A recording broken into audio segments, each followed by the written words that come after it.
los niños de San Juan. En este momento no lo hicimos por una cuestión de que hay que, bueno, trasladar todo a Rosario. Pero las próximas ¿no? ¿Se apagó? ¿Se apagó? Bueno, así que, menos mal que lo hizo, porque ya está. No, que se para. Ah, bueno. Y bueno, esa es la función también que hacemos. Las tres funciones principales dentro de la asociación y difundir esto que estamos haciendo hoy, que es abrir la conciencia a todos, lo que se oculta, lo que nos están ocultando desde hace mucho tiempo. Entonces, esa es la idea. De alguna manera, transmitir lo que nosotros, en nuestro corazón, mejor. Va primero Ricardo, ¿verdad? Vamos entonces a escucharlo a Ricardo, su presentación. Ricardo Pérez, ¿verdad? Es un video testimonial.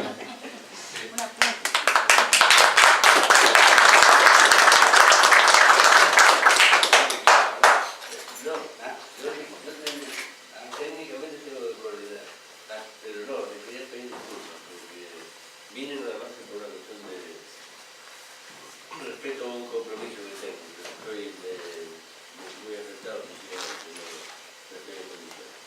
Pero antes de empezar con esto de qué año de la policía Carlos, yo pido un recordatorio que seguro que por lo menos el 85% de lo tiene registrado. Hoy se cumplen 211 años de la resistencia de Buenos Aires, donde la población de Buenos Aires echó a los ingleses en una muestra de autonomía, una muestra de lucha antiimperialista. Y creo que es válido en este momento, donde prácticamente toda el capital financiero internacional se encuentra tendiendo sus tentáculos, tratando de dominar hasta los últimos vestigios del mundo, en el cual estamos constituidos, y donde la estructura mafiosa del capital financiero internacional está haciendo crisis en nuestro país. Quería hacer esa referencia porque me parece importante recordarlo, porque a veces nosotros recordamos la mística sin darnos cuenta, sin tener en cuenta que todos los planteos místicos y espirituales se viven y se pisan en la tierra, no en el abstracto, en el aire. Aquel que dice ser espiritual tiene que vivir su espiritualidad en la tierra y llevarla adelante en acciones concretas. Eso es lo que nosotros planteamos.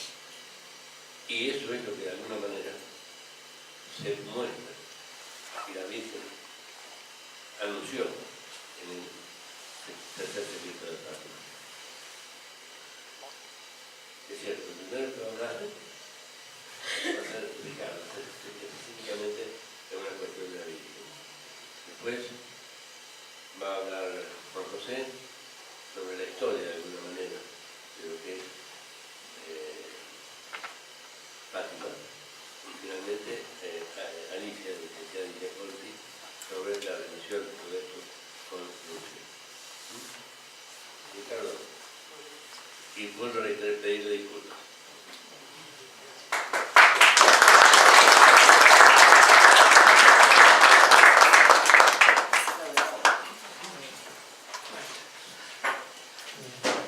Bueno,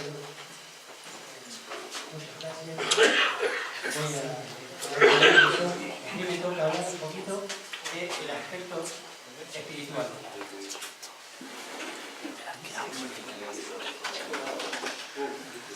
De la parte espiritual. Más específicamente voy a hablar de María Vivo Audiens, que significa María, Madre de la Escucha, aquella que escuchó, ¿no? Porque dicen que del silencio de María nace la palabra. Elegí esto de la escucha a propósito porque viene dándose siempre desde el Antiguo Testamento, lo que es el Shema, que es una orden específica hacia Israel. Pero para entrar en contacto y poner nota, digamos, con lo que es la onda mariana, voy a hacerse, Fabián, si podés pasar el YouTube. Sí, así ponemos nuestras oraciones en sintonía, que era como escuchaba la madre, desde el corazón, ¿no? Esa apertura interna que vamos a ver la mente, desde el corazón, para escuchar lo que vamos a decir en este momento. Es un ratito más. Vamos a hacer la rosa.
Como dije antes, la espiritualidad de María empieza, digamos que era de nativa de los fariseos, fue también le han enseñado los enseños, pero respetaba el Shema. El Shema Israel significa escucha, escucha Israel. Y en el primer mandamiento que reciben es Shema Israel, Adonai Elohenu Adonai Echad, que significa escucha, fuerza de Dios. El Señor, tu Dios. Yo soy el Señor tu Dios, el Señor es uno. Amarás al Señor con todas tus fuerzas, con todo tu corazón, con toda tu alma. Llevarás estas palabras donde vayas de camino, donde estés sentado o parado o acostado. Lo llevarás siempre contigo. ¿Y por qué arranqué por la madre de escucha? Porque la que al escuchar pone en acto el verbo. Es decir, que el refugio que se produce en la luz es cuando María dice el sí. Cuando se le presenta a Gabriel, ya mostraba los signos de que era una persona muy especial, porque no se le presenta como a la mayoría de la gente que le dice no temas, se le presenta diciendo Jaire, que jaritomene, que significa alégrate, llena de gracia, porque el Señor está contigo. Y ella estaba alegre, no tenía miedo, porque había sido preparada para ese momento. Y ahí produce lo que se llama fiat, que es la palabra clave, el hágase. Hágase en mí según tu palabra.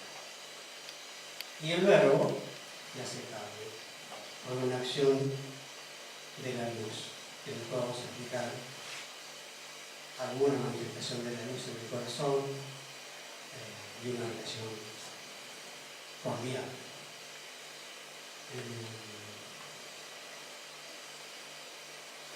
Luego, siguiendo este camino de la escucha y para no irme del Evangelio, María va a visitar a su prima, Santa Isabel, y dice, cuando el niño salta de gozo, cuando el bautista, que está María utiliza unas palabras que son parte de algunos santos lo han usado como para la evangelización. Y decía, glorifica mi alma la presencia del Señor, porque ha mirado la dirección de su esclava. Se alegra mi alma, el Espíritu de Dios, mi Salvador. Eso es en Lucas 1:37 y 1:46. Puede pasar desapercibido, pero hay una escucha de ese saludo. La palabra tiene significado, mueve, produce los acontecimientos. Más la palabra que sale de la boca de Dios. Dice que no vuelve a Dios sin haber cumplido su cometido. O sea que cuando Dios habla y dice algo, se produce, por más que pasen siglos, y para nosotros no nos damos cuenta, porque Él es eterno. También ante aquel que es poderoso, se yergue otro que es todopoderoso, que es Adonai, Adoniesis, Adonai, el Señor significa en hebreo.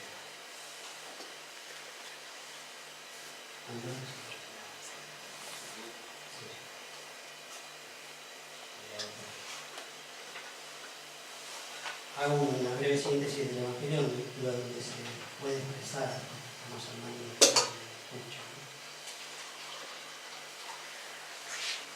Luego, en las bodas de Caná,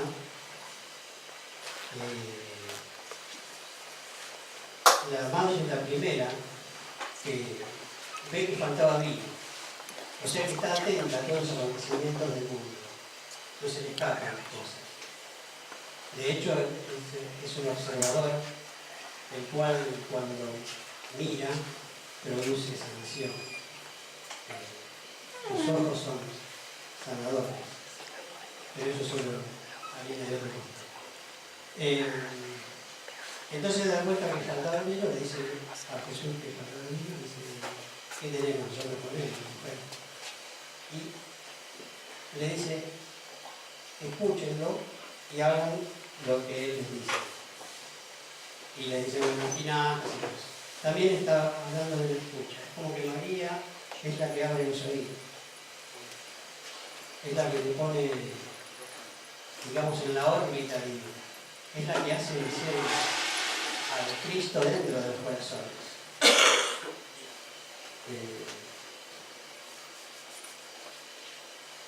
María es la Teotokos, se llama, que es la portadora del Cristo, es el que da a luz el Cristo mismo.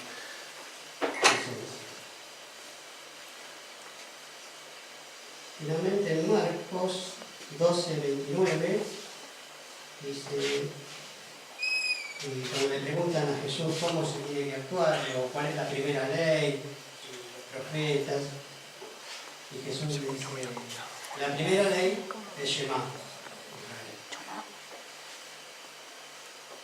Y un maestro le dice, ya has hablado bien, pero hay otra. Amarás al prójimo como a ti mismo. Como que tiene, hace una doble cosa.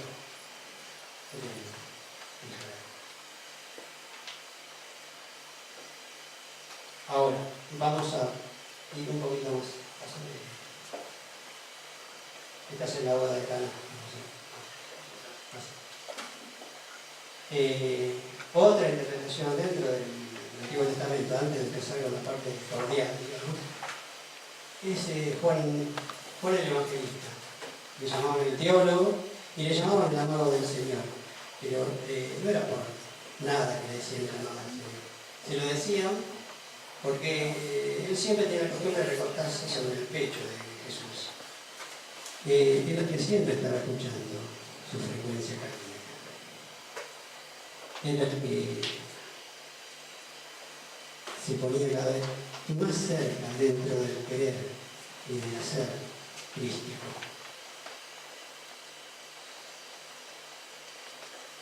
Dentro de esto del Shema, aparece dentro del Zohar otra forma, que es el rechimó. ¿Se escucha mejor? Sí, se escucha El mejor sin rechimó. micrófono. Se escucha sin micrófono. El rechimó significa la presencia, el estar dentro de vivir todo lo que acontece dentro de tu corazón. En síntesis sería eso. Es una forma de estar en oración permanente y un estado obrante ante el mundo. El rechimó lo enseña el Zohar, que es el Zohar, es la parte espiritual que puede interpretar la Torá más adentro. La Virgen, al presentarse como la esclava del Señor, la madre humilde, está respetando esa norma del Zohar del antiguo Israel y de los Anahuim, que formaba parte de esas pobres de Yahvé, o de Adonai, para ser más exacto. Ella utilizaba el Anabá Berajá. Anabá es que cuando uno es humilde, uno se pone en contacto con la bendición de Dios, es como que baja la bendición. En el Zohar lo llaman el otorgamiento. El otorgamiento, la palabra es específica, significa que baja la gracia de Dios con un fin. No es que te da algo, el otorgamiento es algo específico, que te baja de Adonai. Ahora, ¿por qué empecé con todas estas cosas? Bueno, porque María, ¿cómo escuchaba? Nos queda el relato de que María escuchaba con el corazón. Dice que guardaba todo en su corazón, especialmente cuando Lucas, que es el que más habló dentro de los evangelios conocidos, ¿no? Estamos hablando de los apóstoles. Habla de que se pierde Jesús en un momento y lo encuentran en el templo hablando, ¿cierto? Y lo encuentra José y María. Y vive sujeto a ellos y crece en estatura, en gracias. Y ahí dice que María guardaba todo en su corazón.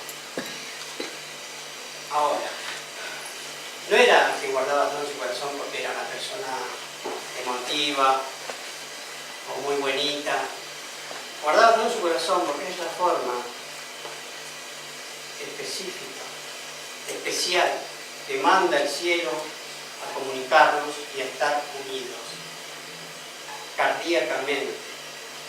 Todos los estudios científicos, no quiero pegar saltos porque yo empiezo a caminar, avalan esto. La neurociencia, neurocardiociencia, bueno, están diciendo que el corazón tiene toda la fuerza y que es, por ejemplo, hay una fuerza que se llama fuerza de arrastre, que lo descubrió un suizo, que era el relojero, no me acuerdo el nombre para decirles ahora.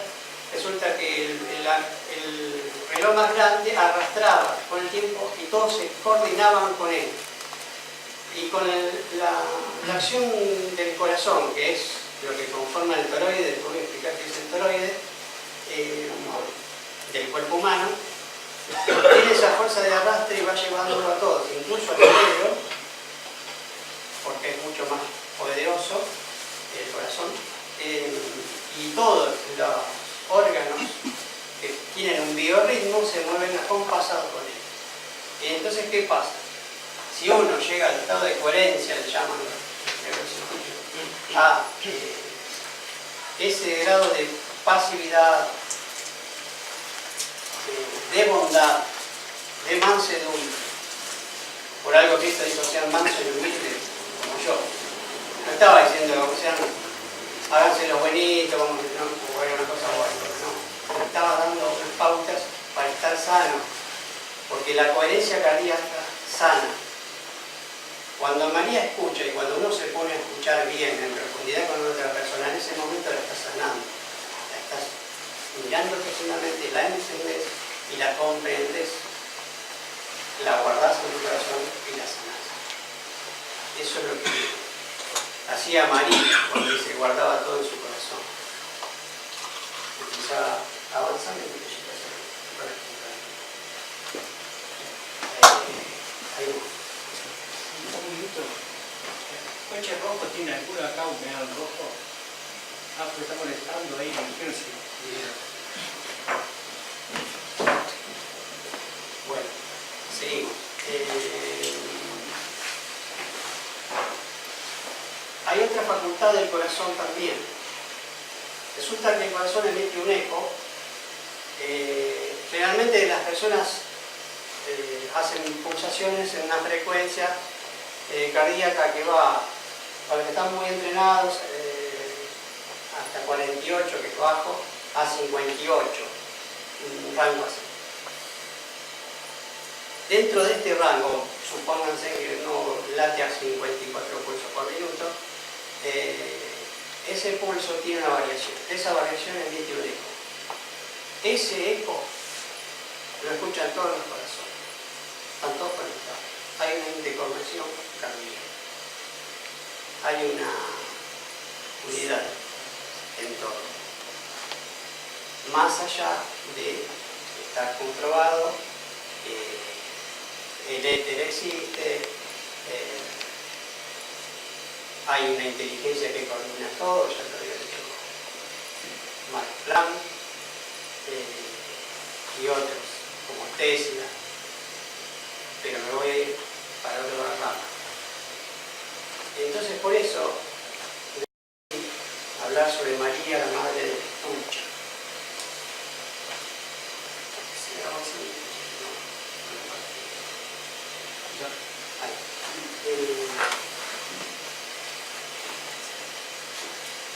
¿Por qué decimos que hay que estar en el corazón? Simplemente porque el corazón vive en el momento actual. No tiene preconceptos.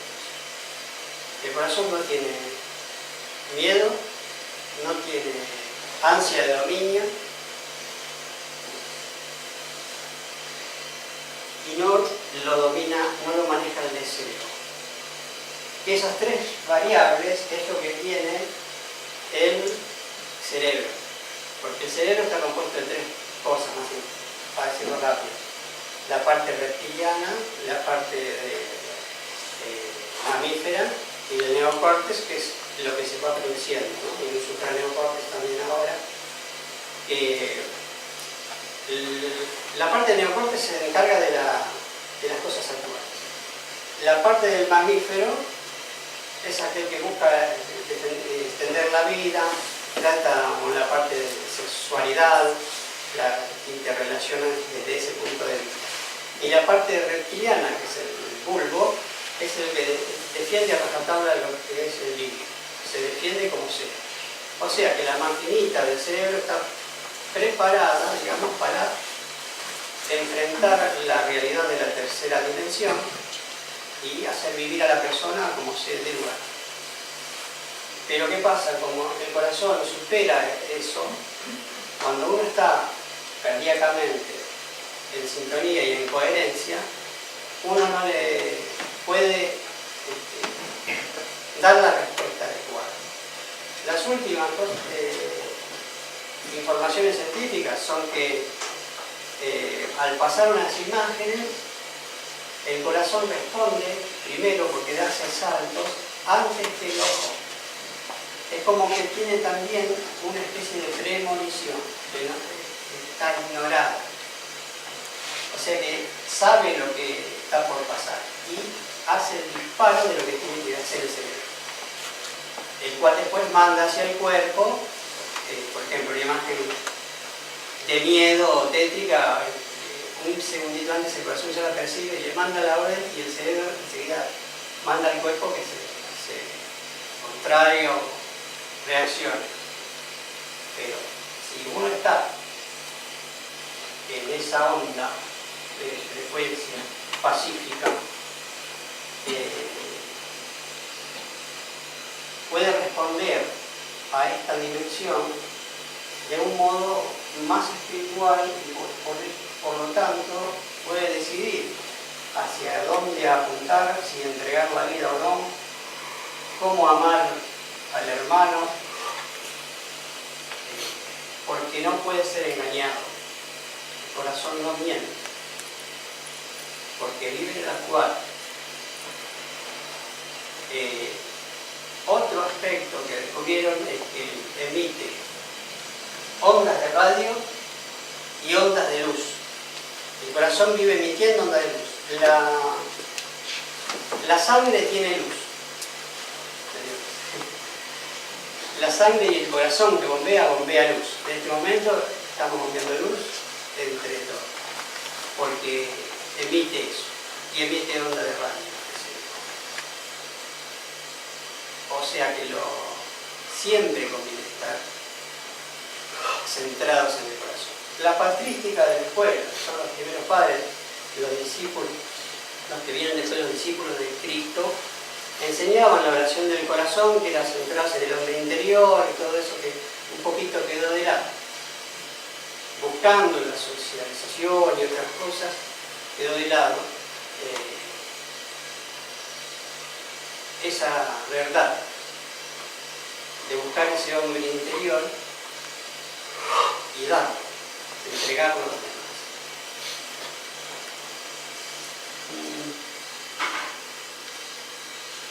Para encontrar la coherencia cardíaca, y también decía Giorgio,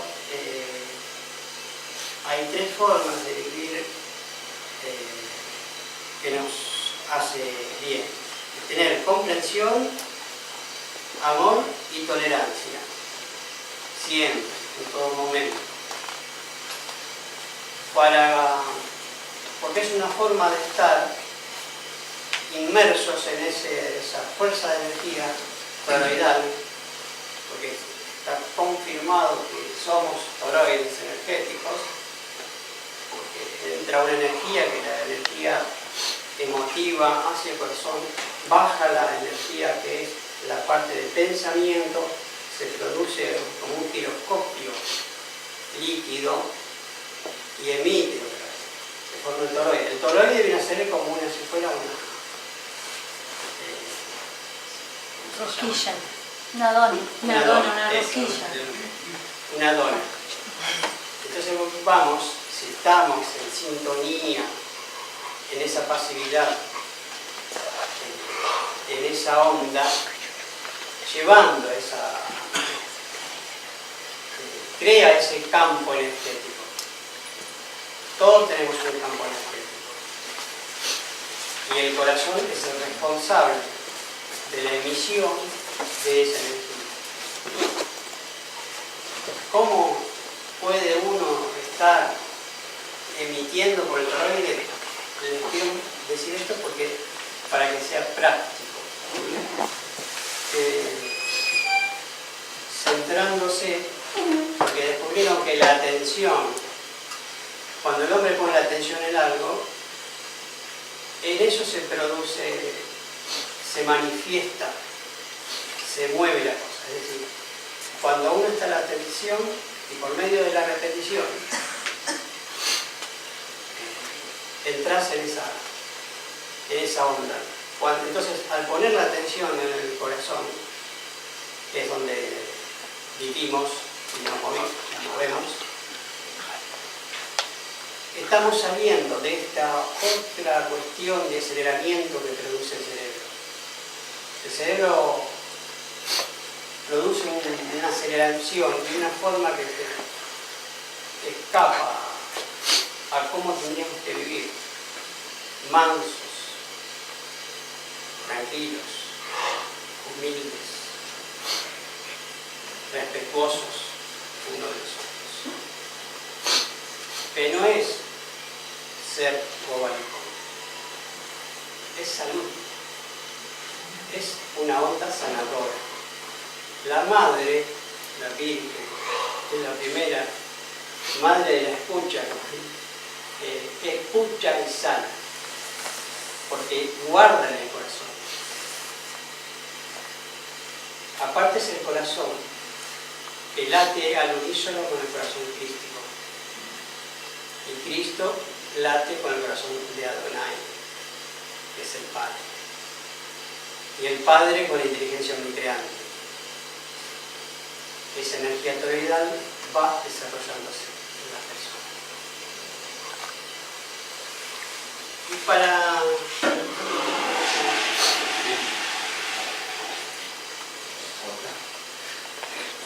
como para ir terminando, en el Apocalipsis, el 22:17, dice, ven, entra corazón. Y dice, el Espíritu Santo y las cosas dicen ven. Y el que oiga, diga ven. El Apocalipsis cierra diciendo, escuche.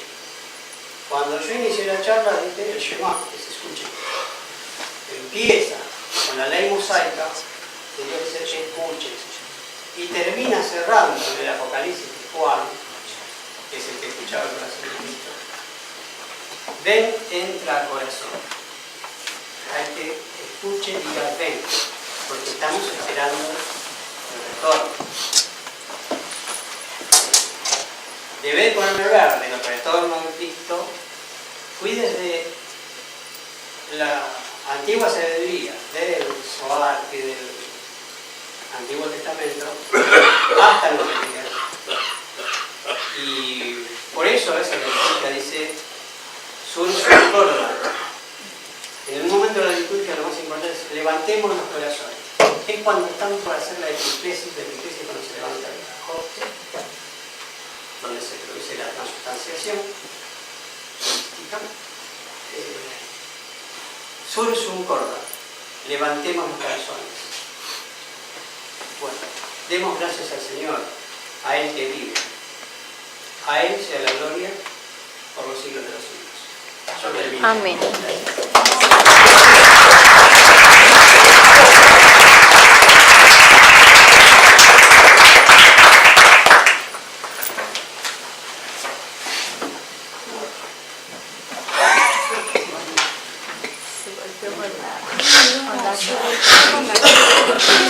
Fabi se levantó y se levantó. No fue nada.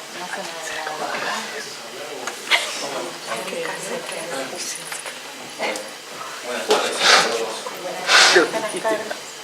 Contento de estar acá compartiendo entre hermanos. Un día tan especial, porque compartir con hermanos siempre es especial, y sobre todo lo que nos convoca, que es un aspecto espiritual trascendental. Este año se cumple el centenario de las apariciones de la Virgen de Fátima. En mayo fue la primera aparición y pasaron 100 años.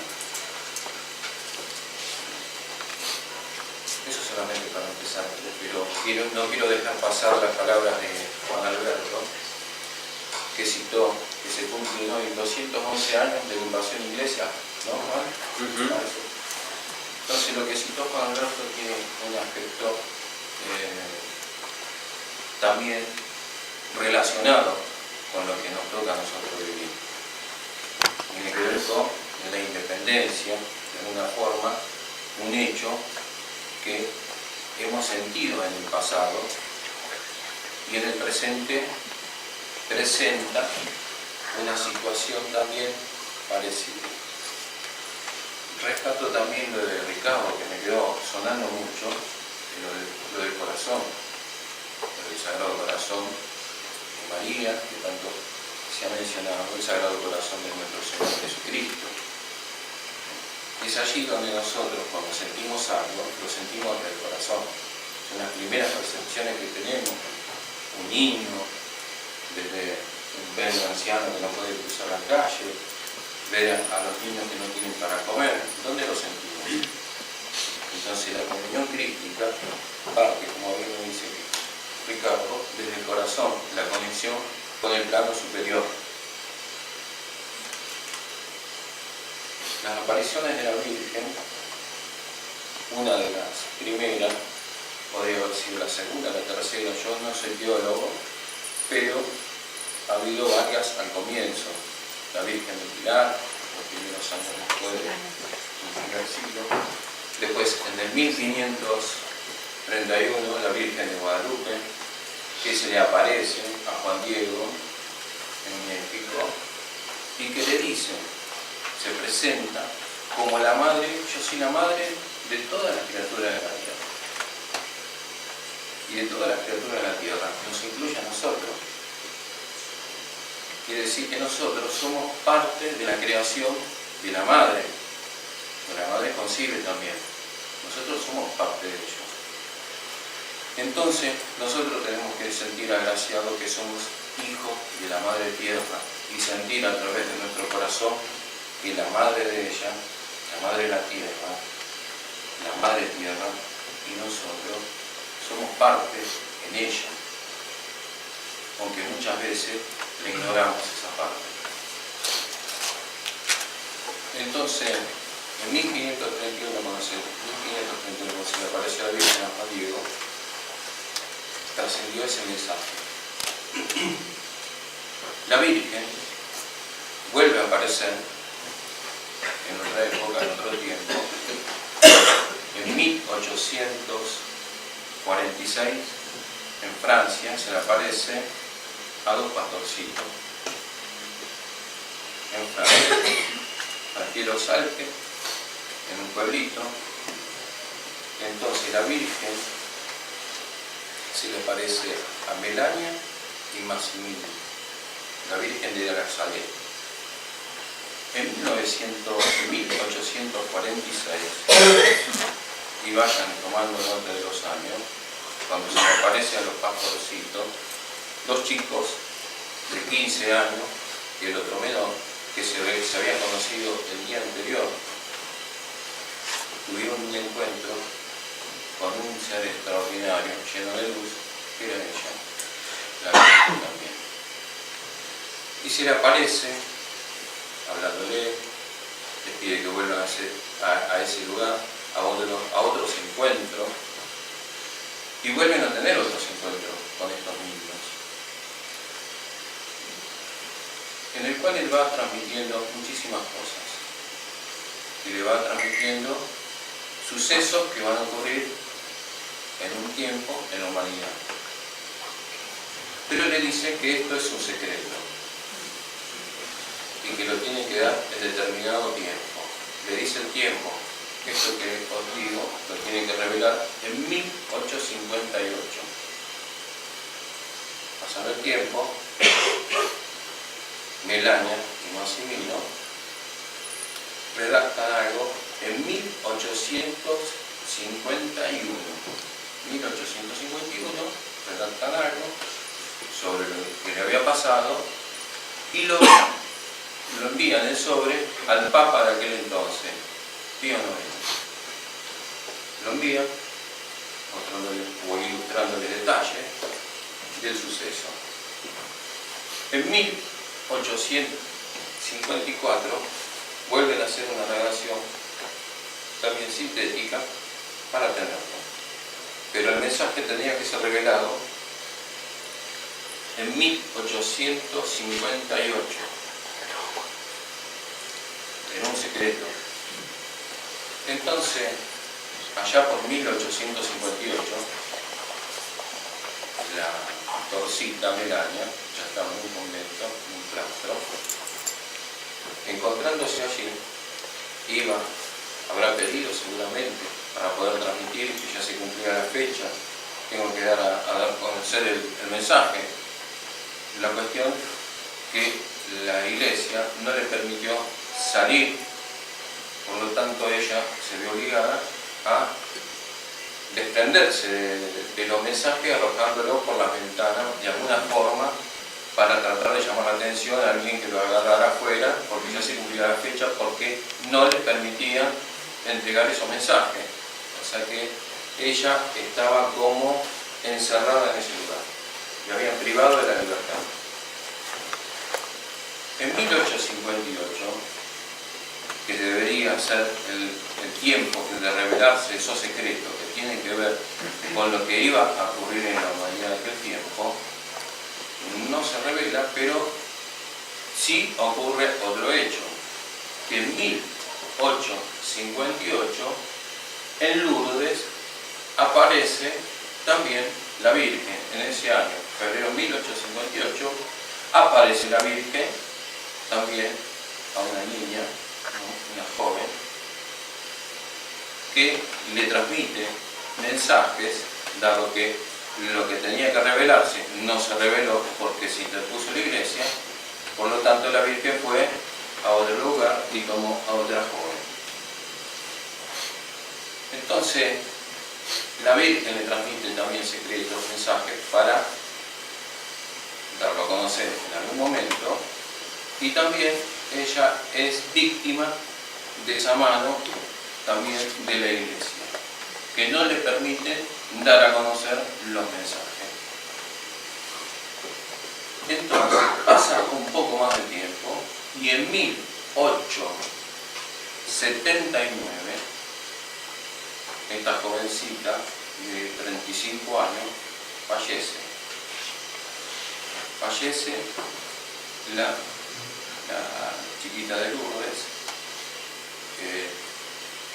y al mismo tiempo que ella fallece, sin dar a conocer el mensaje, ocurre otro hecho, que la niña Melania, la de 1846, que tenía que dar el mensaje, que estuvo en el claustro, que en 1858 no la dejaban salir y que no lo pudo hacer, luego, con la ayuda de un cura párroco, en 1879 lo puede publicar en unos opúsculos. Es decir, que el mensaje salió a la luz en 1879, el año en que fallece la otra pastorcita. ¿Me dejas un poquito de agua? Puede ser, perdón.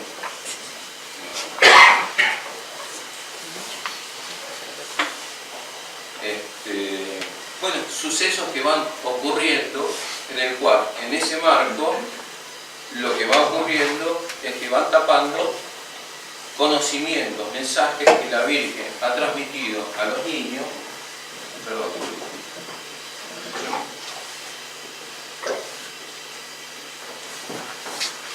Mensajes que eran vitales para la humanidad, para todo el mundo, sobre todo para toda la comunidad cristiana, que estaba siguiendo los eventos de las apariciones, los conocimientos, todo lo que tiene que ver con la realidad cristiana.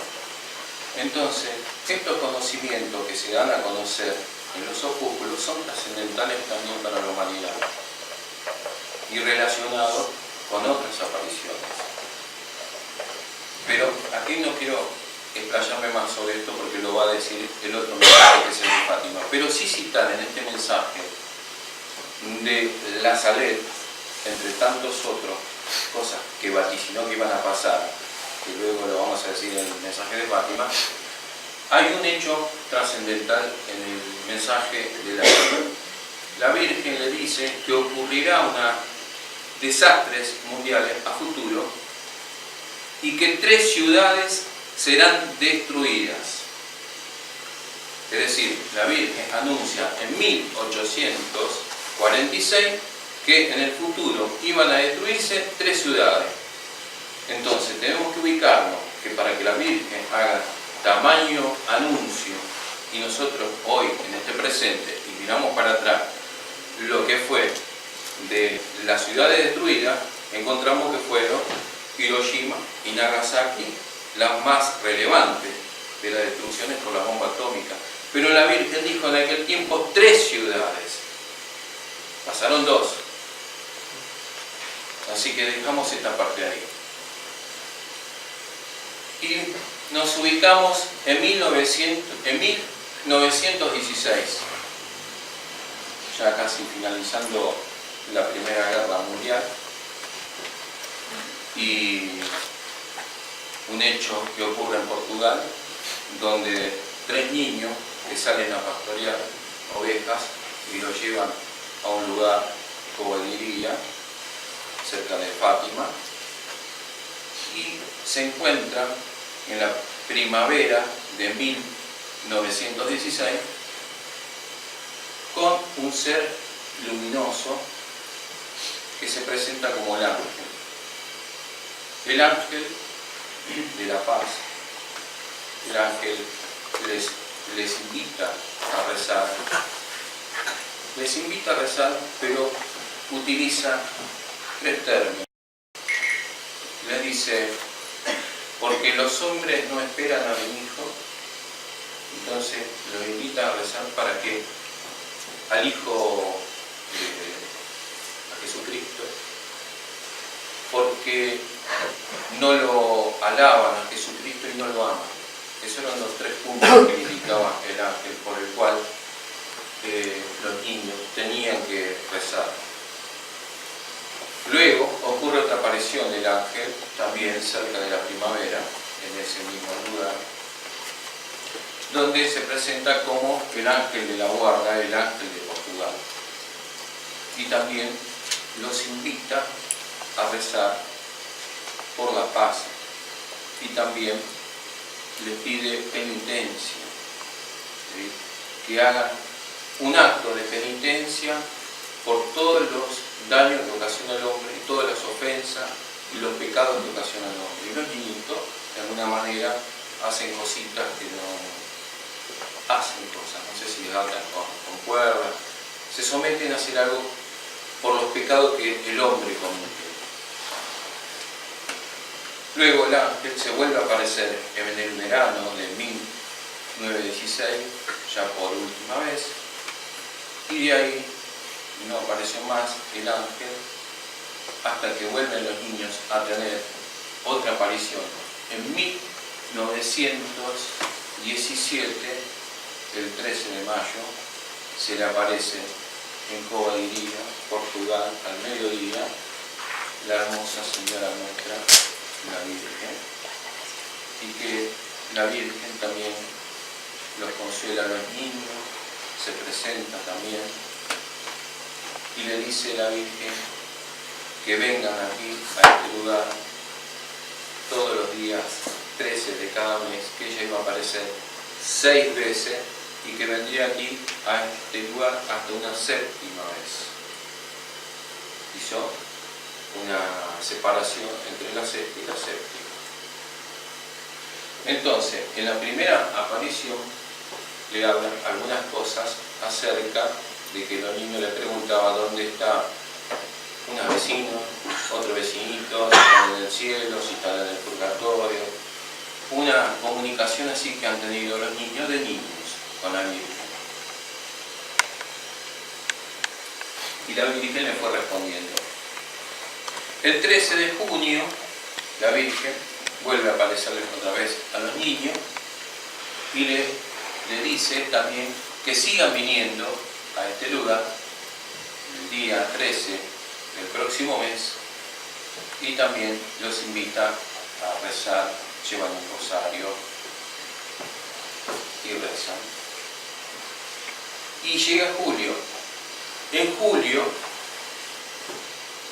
la Virgen le transmite no solamente el amor, que los invita a orar por los pecados de la humanidad, sino que los traslada en conciencia a los 3 niñitos a un lugar donde le hace ver el infierno, donde van las almas de los pecadores. Entonces, en ese julio, los niñitos se aterrorizan de lo que habían visto, se espantan Y es ahí que la Virgen, luego de esa visión, le da una explicación de lo que vieron. Luego de eso, termina y da a conocer esto solamente a los cercanos y también a la iglesia.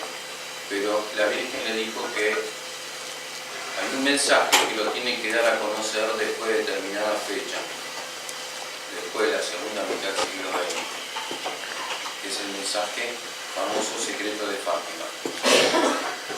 El famoso secreto de Fátima es revelado de la Virgen a los pastorcitos en julio de 1917. El mes pasado se cumplieron 100 años de ese anuncio. Es una parte muy controvertida cuando hablamos de los mensajes de Fátima y de las apariciones de Fátima. Cuando hablamos de la aparición de los mensajes de Fátima, que se componen en 3 partes, los mensajes es como que siguen un patrón, porque en la primera muestra la Virgen le hace ver en visión un aspecto de lo que es donde van a parar las almas de los pecadores. Pero después la Virgen le cuenta el por qué van a ese lugar. Y también le dice que espera la conversión de Rusia, si no Rusia arrastrará con los pecados de la humanidad, con los errores de la humanidad. O sea, pide la consagración de Rusia al Inmaculado Corazón. Ese patrón de las visiones y el mensaje es muy difícil de interpretarlo. Yo creo que a ustedes les costaría mucho interpretarlo, me cuesta a mí mucho, porque nos está faltando algo. Yo voy a contar una cosita. Alicia después que sigue va a profundizar un poco más. Pero es difícil. ¿Por qué es difícil? Porque nos han ocultado una gran parte de todo esto. Porque si esto sigue un patrón verdaderamente, donde están las visiones, que los niños ven en el infierno, luego la Virgen, entonces hay una lógica. La Virgen le muestra y la Virgen le explica. La Virgen le muestra y le explica. Si hay 3 partes, tenemos que pensar que el Vaticano en el año 2000 dio a conocer el famoso tercer mensaje de Fátima, que en realidad era una parte de la otra gran parte del mensaje de Fátima, el tercer mensaje de Fátima oculto. Lo que dio a conocer el Vaticano en el año 2000 fue una visión. Por eso vuelvo de nuevo al patrón. Si la primera aparición de julio, la primera muestra de la visión, le da el mensaje, le da la explicación, el patrón es la visión y la explicación. Le muestra la visión, la explicación. La visión y la explicación se componen de 3 partes. Hay que atar cabos acá porque hay que poder ubicar dónde estuvo la parte que el Vaticano expresó en el año 2000. ¿En qué parte estuvo? Porque hay otras partes más también. Nosotros sabemos de otras partes a través del estigmatizado Giorgio Giovanni, que nos ha transmitido que hay unas líneas ocultas que también nos se dieron a conocer, que fue que seres cósmicos desde lejanos confines del universo vendrán a la tierra en el nombre de Dios. ¿Por qué la Virgen le dijo a los pastorcitos que tenían que revelar esto después de la década del 50? En la segunda mitad del siglo XX. ¿Por qué les pidió esto? Ahora atemos cabo. Giorgio Giovanni estigmatizado, que en 1989 recibió el séptimo en Fátima, en Portugal, que muchos creemos que esa fue la 7ª aparición que tuvo. Entonces, atemos cabo. Si la Virgen le pidió a los pastorcitos divulgar esto después de la década del 50, segunda mitad del siglo XX, la historia de Giorgio Giovanni estigmatizado va unida y vinculada directamente con el otro gran contactado, que es Eugenio Siragusa. Eugenio Siragusa es un hombre contactado que en la década del 50-51 tuvo un encuentro a los 33 3 años con seres cósmicos que venían a la tierra. ¿En qué? En el nombre de Dios. ¿No se cumple ahí la profecía de la Virgen de Fátima? También. Bien, son aspectos donde están unidas las visiones y la explicación. Dicho, cuando uno estudia las apariciones de Fátima, si lo leemos así como suena, hay muchas partes que nos están faltando. Gracias a Dios que ustedes pueden tener una relación en un lugar así como este y poder ir completando. No le digo que nosotros tenemos la realidad que le vamos a explicar todo correctamente, quizás somos un poco desordenados, pero acá puedan encontrar todas las partes y si la vinculan pueden llegar a tener algo más amplio que lo que le puede mostrar la historia, porque la historia está faltando mucho. Son 3 partes de las cuales, siguiendo el patrón de visión y explicación, acá están faltando partes.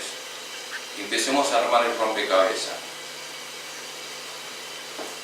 Entonces, en esto que les estoy transmitiendo,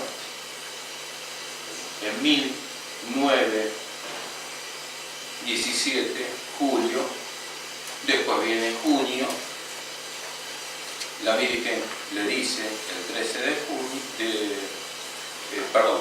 estamos en julio, 13 de julio, luego viene agosto, que los niños cuando quieren ir a ese lugar los llevan engañados, pensando que los iban a ayudar para tener el encuentro con la Virgen, y resulta que lo raptan, se lo llevan preso. Es decir, que el alcalde de la zona hace toda una cosa y los mete preso para interrogarlos, a ver si pueden sacarle los conocimientos de esos mensajes, porque los niños no querían revelar el mensaje. Y lo torturaron a los niños. Le dijeron que los iban a someter en ollas de aceite hirviendo, los torturaban con armas, cosas de terror a niños de 10, 9 y 7 años. Jacinta de 7, Francisco de 9 y Lucía dos Santos de 10 añitos. Someterlo a torturas así en cárceles donde estaban los prisioneros, los niñitos ahí. Fue tremendo lo que padecieron estos niños. Eso fue el 19 de agosto de 1917. Agosto. Septiembre, después del tiempo de eso lo largó porque no le sacaron nada a los niños, no confesaron nada, no dijeron nada, o sea que los torturaron y no hicieron nada. Los largan, los devuelven, vuelven a la casa los niños y después en septiembre van al encuentro de la madre, tienen el encuentro de la madre y algunos perdían la fe y les pedían a los niños que hicieran algún milagro, que le digan a la Virgen que hicieron un milagro. Entonces los niños le transmitieron eso a la Virgen, madre, que haga algo para que siga creyendo todo esto, que esto es verdad. Y es así que la Virgen le dice que venga en octubre y que hará el prodigio para que todo el mundo vea y crea. Y eso se cumple también el 13 de octubre de 1917, cuando en un día tal vez como hoy, de lluvia, un mediodía de lluvia como el de hoy, donde llovinaba y llovía. Entonces, había alrededor de 70.000 personas con visiones que tenían los chiquitos. No era solamente que tenían la aparición de la Virgen, en aquel tiempo había apariciones. Yo no sé si ustedes han seguido el caso de Antonio Ursi, que muchas veces la obra de Giorgio lo ha mostrado, pero hay unas imágenes donde se lo ve, no sé si es la Virgen o José con el niñito en brazos.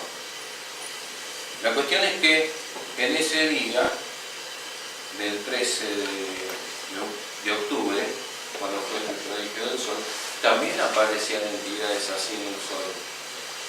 No es solamente que era el sol danzando, que ustedes imagínense que no era el sol, sino que era otra cosa que danzaba y se movía, y que milagrosamente le pidieron a toda la gente que bajaron los paraguas, porque dejó de llover o la llovizna directamente no les hacía nada, estaban todos secos. Era un milagro.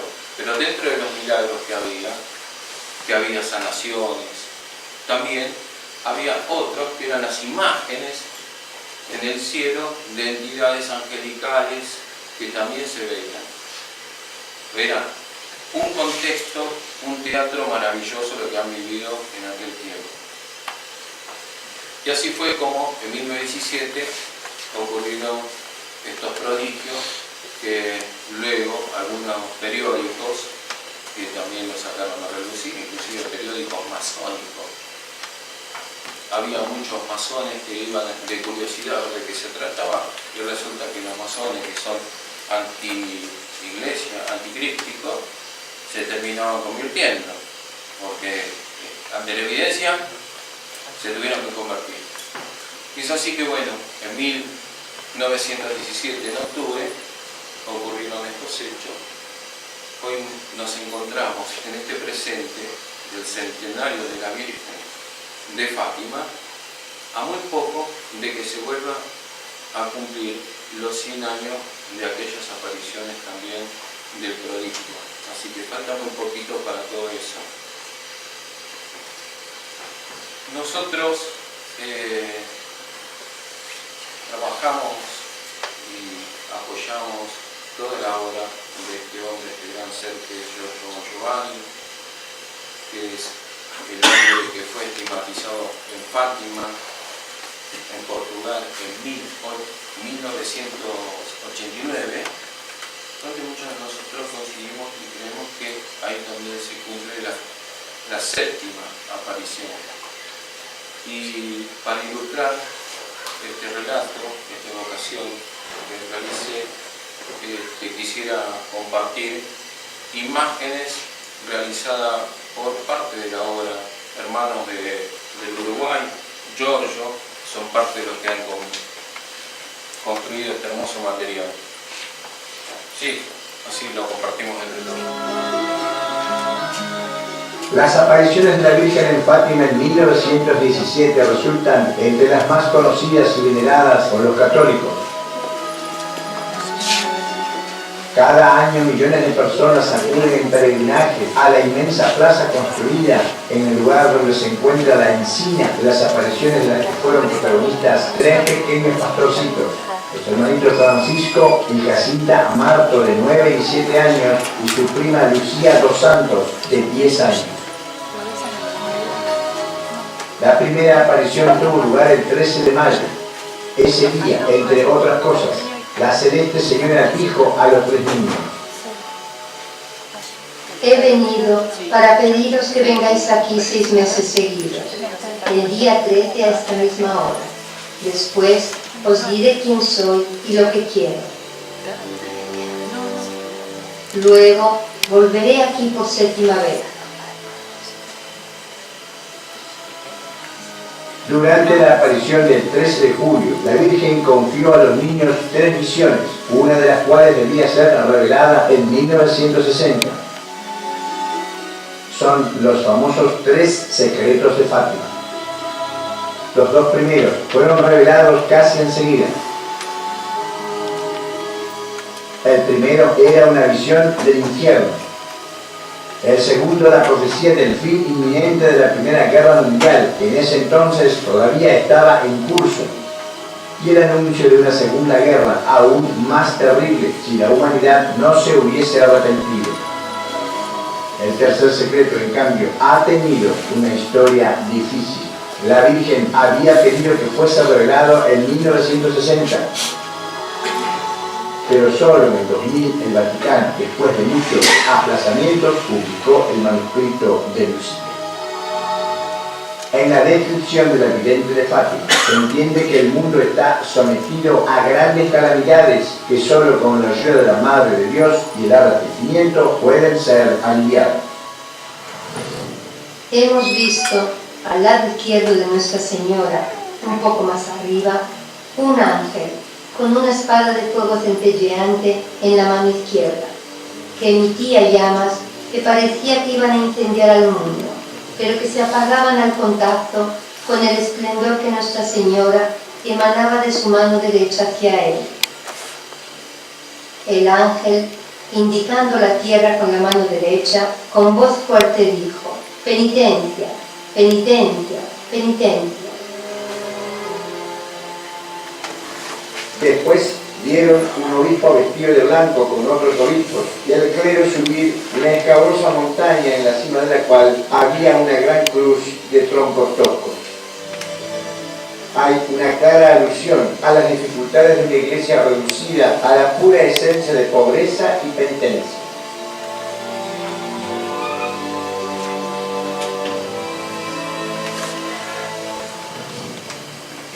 Un obispo vestido de blanco atravesó una gran ciudad en ruinas y medio trémulo, con paso vacilante, afligido de dolor y de pena, rogaba por las almas de los cadáveres que encontraba en su camino. La visión se desarrolla entre las ruinas de un mundo destruido por una inhumana y terrible guerra, tapizada por montones de muertos. La guerra arrecia alrededor de los personajes de la visión, quienes al llegar a la cima del monte caen muertos en medio del estrépito de armas de fuego y flechas. Junto al Papa, a los obispos y al clero mueren también personas seculares, hombres y mujeres de varias clases y posiciones.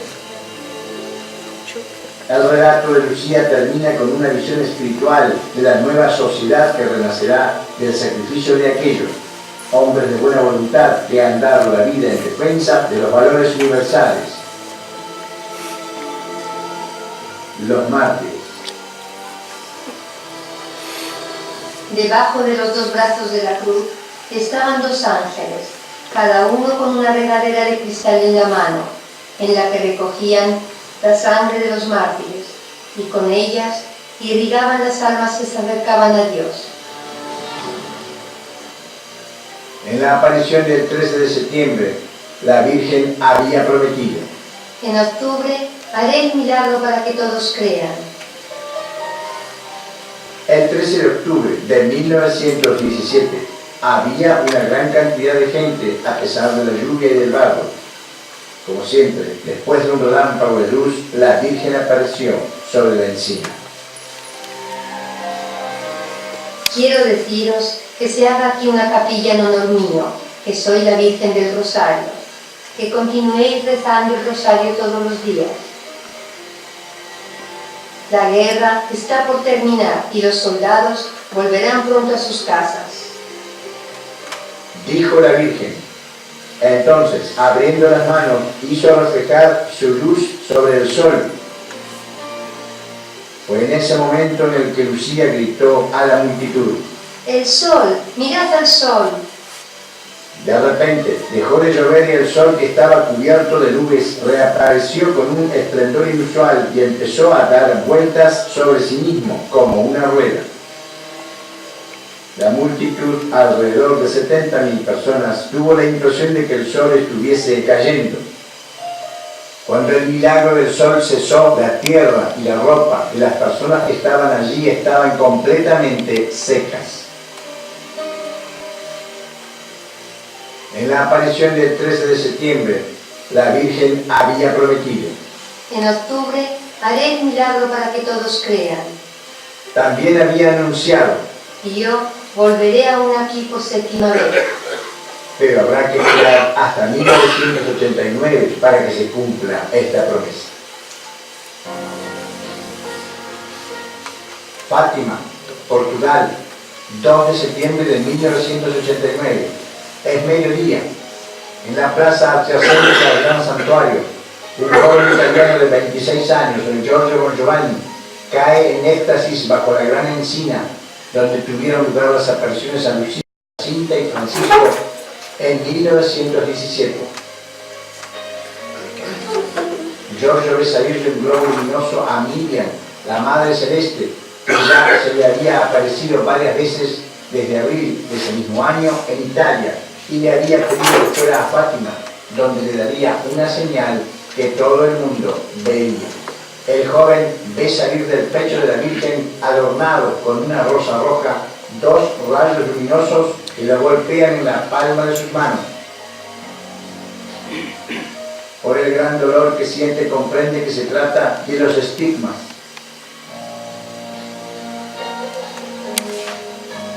Con el pasar de las horas también se lacera el dorso. Así se cumple la promesa que la Virgen hizo en el año 1917 a los 3 pastorcillos. La séptima aparición se cumple y la vida de Giorgio Giovanni cambia para sempre. Io questo non lo posso dire con certezza, perché la Madonna non mi ha mai rivelato che la mia è la settima apparizione. Però ne deduco che sia così, perché il mio caso è conosciuto in tutto il mondo e io ho insistito nella divulgazione del messaggio di Fatima, che è un messaggio di ammonimento e di speranza per l'umanità. La misión que la Virgen le confía ya le había sido presentada, en parte en las primeras apariciones que comenzaron en abril de 1989 en Porto Sant'Elpidio, una pequeña ciudad de la costa adriática de la región de Le Maros. Le mie visioni iniziano a Porto Sant'Elpidio in provincia di Ascoli Piceno, tra Porto Sant'Elpidio e Sant'Elpidio a Mare, 2 paesi legati l'uno all'altro. E queste visioni che io ho della Madonna mi preparano a una missione che io non avevo assolutamente idea che cosa poteva essere, che cosa avrei dovuto fare, soprattutto che cosa avrei dovuto ricevere. La Madonna mi parlava di un segno, un grande segno, di pregare, ma non sapevo che si trattava di questo segno. Sapevo che tutto il mondo l'avrebbe visto, così mi aveva detto la Madonna, ma non mi aveva detto che questo segno tutto il mondo l'avrebbero visto nel mio corpo. Credo ormai miliardi di persone hanno visto questo segno nel mio corpo attraverso le innumerevoli trasmissioni a livello mondiale nelle quali io ho partecipato personalmente. El 5 de abril, entre otras cosas, le había dicho que era Miriam, nombre hebreo de la Madre de Jesús, y que había llegado el momento de señalar la cara del Anticristo. En la siguiente aparición del 13 de abril, la Virgen denuncia con palabras claras la manipulación y el ocultamiento de sus mensajes. Escúchame, hijo, escúchame. La mayor parte de las apariciones que yo hago en el mundo, con la ayuda de los hijos de la luz, han sido manipuladas por la legión de Lucifer, el cual, con sus diabólicos medios, ha logrado condicionar los instrumentos humanos que yo había elegido para que fueran mi voz. Y añade además, Y yo sufro muchísimo porque veo próximo el fin de la humanidad. Jesús está pronto a regresar por amor de los elegidos para hacer justicia.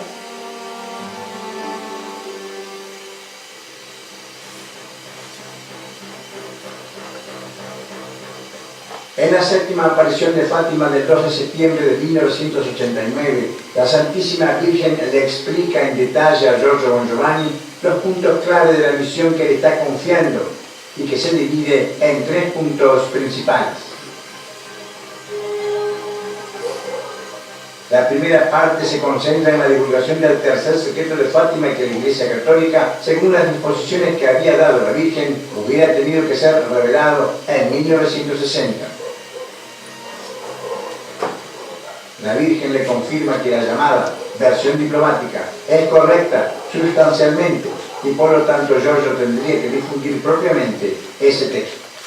Hay que recordar que desde el 15 de octubre de 1963 se conocía un texto del tercer secreto, denominado Versión Diplomática, que fue difundido por el semanario alemán News Europa de Stuttgart. Se dijo que el Papa Juan XXIII lo había enviado a las 3 potencias de ese entonces, es decir, Estados Unidos, Unión Soviética e Inglaterra, considerándolo necesario, mejor dicho, indispensable para la firma de la Convención sobre el cese de los experimentos nucleares. A causa de una indiscreción diplomática, News Europa habría llegado a la información. La Iglesia nunca ha confirmado este texto, pero tampoco lo ha desmentido.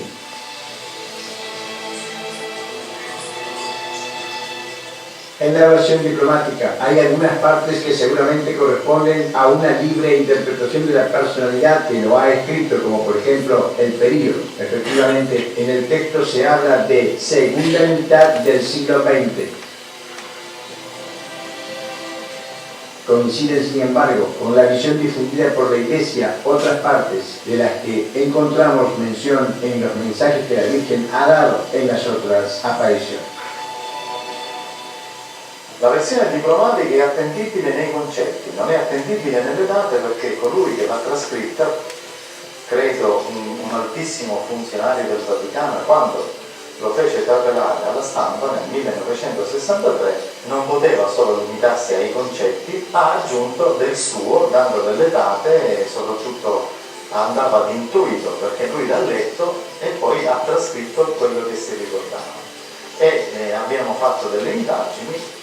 Nel concetto ricalca perfettamente il messaggio della Madonna, ma nelle date clamorosamente si è sbagliato, perché la seconda metà del secolo XX è già passata, ma al di là di questa data, che colui che ha trascritto la versione diplomatica del segreto di Fatima, il resto ha azzeccato in pieno i discorsi e i concetti che la Madonna aveva detto ai tre pastorelli, ma non solo, aveva detto alla Saletta, aveva detto a Meggiugori, aveva detto a colui vostro servo e fratello che vi parla in altre apparizioni. Las partes más relevantes de la versión diplomática son el caos y el desorden provocados por el comportamiento del hombre, la crisis de la Iglesia, un gran sufrimiento de la humanidad probablemente a causa de una guerra nuclear, la segunda venida de Cristo sobre la tierra, el juicio final y la instauración del reino prometido. Estas son las palabras de la versión diplomática que se refieren a estos temas.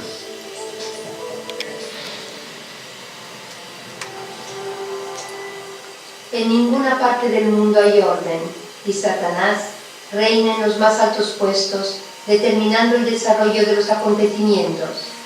Él conseguirá efectivamente introducirse en la cumbre de la Iglesia. Él conseguirá seducir el espíritu de los grandes científicos que inventan las armas con las cuales será posible destruir en pocos minutos gran parte de la humanidad. Tendrá autoridad sobre los poderosos que gobiernan los pueblos y los instigará a fabricar enormes cantidades de esas armas. Y si la humanidad no sabe oponerse a ello, estaré obligada a dejar libre el brazo de mi Hijo. También a la Iglesia le vendrá el tiempo de sus más grandes pruebas.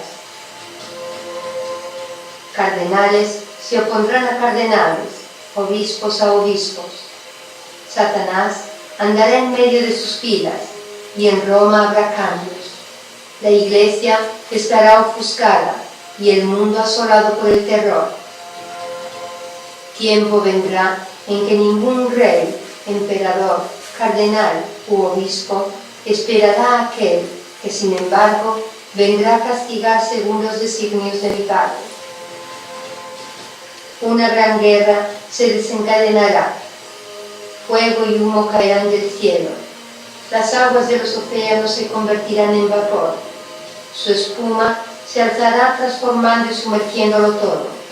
Millones y millones de hombres perecerán de hora en hora, y aquellos que queden con vida envidiarán a los muertos.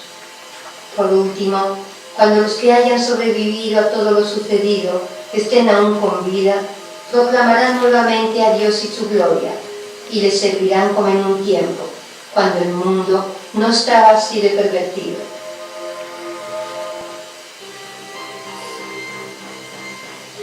La segunda parte de la misión tiene que ver, en cambio, con la revelación de que el cosmos está habitado y que la visita extraterrestre implícita en el fenómeno OVNI es una señal de los últimos tiempos, una señal mesiánica que junto a otras anticipa la segunda venida de Jesús a la tierra.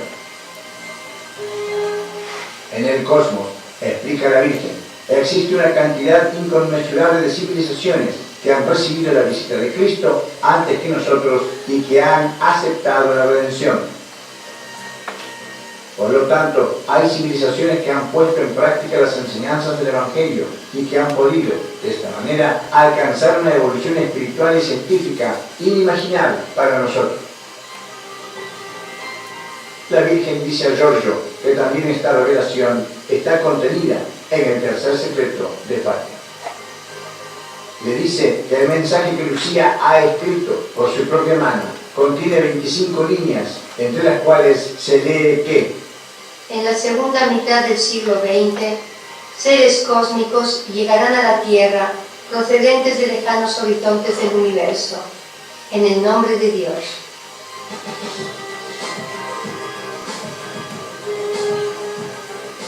Estos discursos ligados a la vida en el cosmos no son una novedad para Giorgio, que desde la edad de 13 años había sido educado con conceptos universales por un hombre que ha sido su padre espiritual, el contactado Eugenio Siracuse. La parte che riguarda la visita extraterrestre è in una frase dove la Madonna dice ai pastorelli e gli uomini incontreranno esseri cosmici, cioè esseri che vengono da altri mondi. È una frase ben precisa che io conosco perché anche io ho ricevuto questo annuncio dai messaggi della Madonna.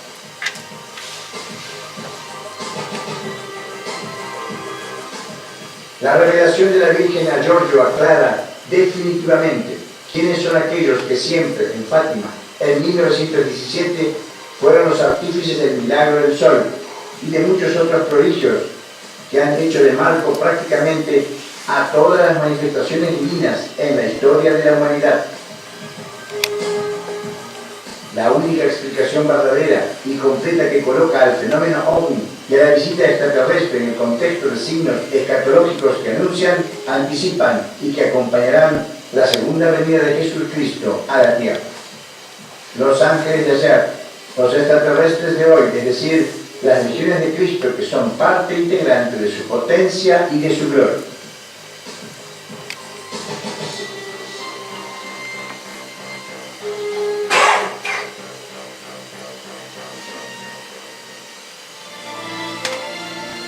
Para terminar, la tercera y última parte de la misión consiste en señalar el rostro del anticristo entendido no como un ser que encarna en sí mismo el mal, sino como ese conjunto de fuerzas negativas que dominan el mundo entero.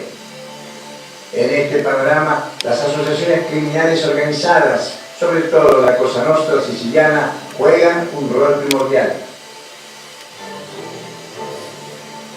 Esta última fase de la misión incluye también el anuncio del juicio final y de la inminente segunda venida de Cristo.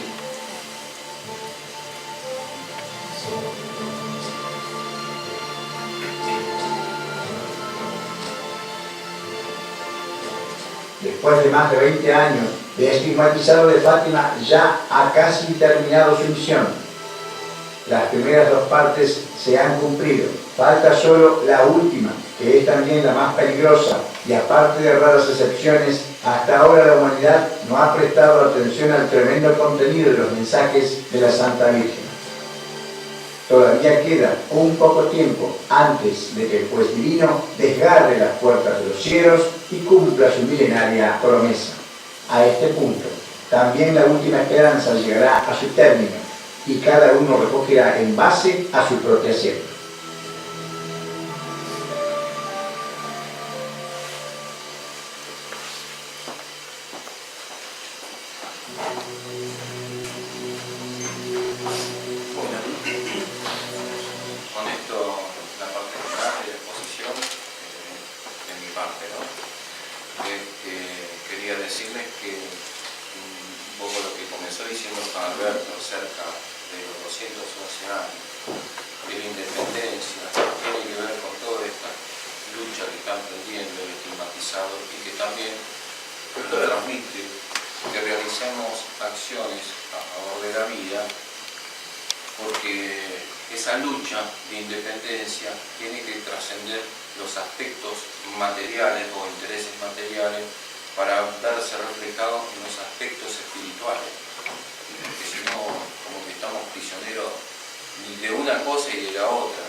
y para liberarnos tenemos que tomar conciencia de esto y escoger un camino de lucha.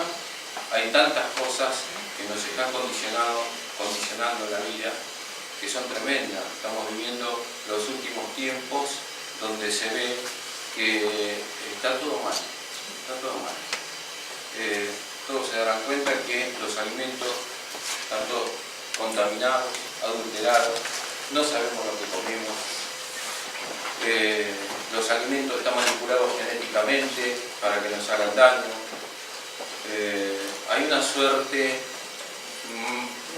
malvada, terrorista, que conspira constantemente contra la humanidad, la conjura del silencio por los poderosos, que quizás Estados Unidos, la cabeza de Henry Kissinger, allá en la década del 70, con el famoso memorándum 200, donde solapadamente propició para la comunidad de los más poderosos defender los intereses de Norteamérica, en los cuales tendrían que, ya en la década del 70, cuando ya prepararon terreno en la década del 60 con las Naciones Unidas, en la década del 70, ellos prepararon un memorándum donde tenían que reducir la población mundial y controlar la población mundial. No sé si se acordarán, quizás Juan Alberto se debe acordar muy bien.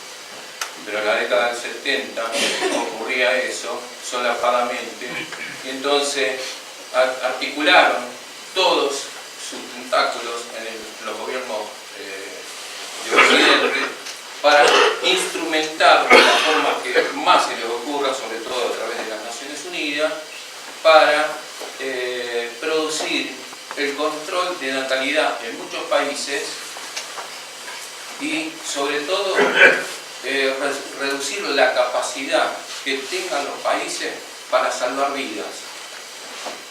Es decir, si había enfermedades, no nos iban a favorecer los medicamentos para las enfermedades, al contrario, la iban a dejar más difícil para que nosotros padezcamos enfermedades y nos podamos morir.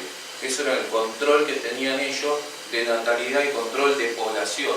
Ya en la década del 60 ellos habían hecho tremendos estudios proyectados a futuros que en el año 2000 no podían tener una población de más de 7.000 millones en el 2000. Estamos en el 2017, pasaron 17 años después del 2000. Si ellos 50 años antes proyectaron eso, ¿de qué forma hicieron ese control? Que alguien lo explique.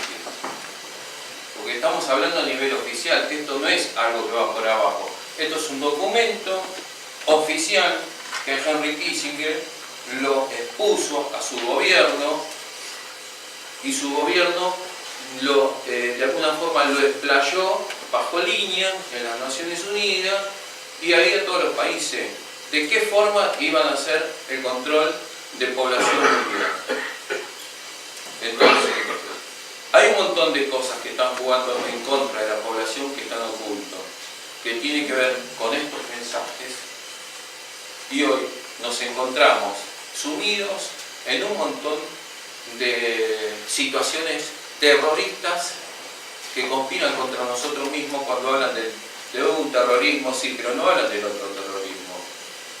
Nosotros somos víctimas de un montón de cosas, montones de cosas. Por eso les decía que no sabemos lo que estamos comiendo porque está todo, ellos manejan la ciencia para favorecer a las corporaciones alimenticias, las corporaciones de medicina, manejan la biotecnología, las nanotecnologías, manejan la energía nuclear, instrumentan en los países cómo sacar el uranio y contaminarse los países y ellos no. O sea, estamos viviendo unas situaciones tremendas. Es decir, esto no escapa a Argentina. Nosotros somos parte de lo que está ocurriendo y víctimas de lo que está ocurriendo. Es decir, no es que las cosas ocurren fuera del país o en otro lugar. Esto está ocurriendo acá. Nosotros somos parte de todo este golpe que está pasando y que de no hacer algo, de no ser partícipe, de no involucrarnos, nos va a llegar, si no nos llega a nosotros, nos llega a nuestros hijos, nos llega a nuestros nietos. Entonces lo que comenzó diciendo Juan Alberto, que parecía que no tenía sentido, tiene un gran sentido. La liberación, la independencia, si queremos independizarnos, no es solamente de los ingleses, porque eso mutó, hoy tiene otra forma. Entonces algo tenemos que hacer. Hace años atrás eran 3 las plantas nucleares, ahora son 4, próximamente van a ser 5, y para los que no saben, para conseguir apenas unos pocos kilos de uranio de este territorio, no estamos hablando del extranjero, se desmembranan montañas enteras, contaminando todas las poblaciones aledañas, y solamente para sacar uranio que después van a alimentar plantas nucleares. Y acá cerca tenemos 3 plantas nucleares, quizás 4 reactores o 5 reactores, porque en realidad hay reactores experimentales, un montón de cosas que la gente no sabe. Es decir, articular para hacer oposición a toda la adversidad que nos rodea hay mucho. Giorgio siempre nos ha dicho, los invitamos a escoger un camino a favor de la vida mientras esperamos el retorno con potencia y gloria de nuestro Señor Jesucristo. Así que eso es lo que nos transmitió nuestro amado Giorgio, y con esto